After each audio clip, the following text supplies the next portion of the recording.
தமிழ்நாட்டில் தலைன்னு சொன்னால் தெரியாதவங்களே இல்லை. அந்த அளவுக்கு ஃபேமஸ் அஜித்குமார் சார். இவரை பற்றின இன்ட்ரெஸ்டிங்கான ஃபேக்ட்ஸை பார்க்கலாம். நம்பர் 3, இவர் ரேஸுன்னு நிறையா பேருக்கு தெரியும். ஆனால் இவர் எந்த ரேஸில் ஜெயிச்சார்னு தெரியுமா? அதை பற்றி தெரிஞ்சுக்கிறதுக்கு முன்னாடி நம்ம சேனலுக்கு சப்ஸ்கிரைப் பண்ணிக்கோங்க. 2013 நடந்த ஃபார்முலா BMW ரேஸில் தான் ஜெயிச்சிருக்காரு.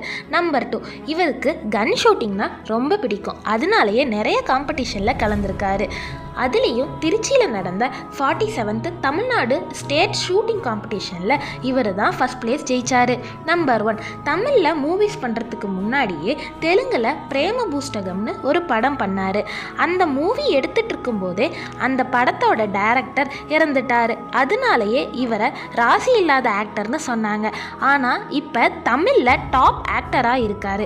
உங்களுக்கும் அஜித் சாரை பிடிக்கும்னா நம்ம வீடியோக்கு ஒரு லைக் பண்ணிட்டு உங்களுக்கு பிடிச்ச ஆக்டர் நேமை கமெண்ட் பாக்ஸில் கமெண்ட் பண்ணுங்கள் ஃப்ரெண்ட்ஸ்.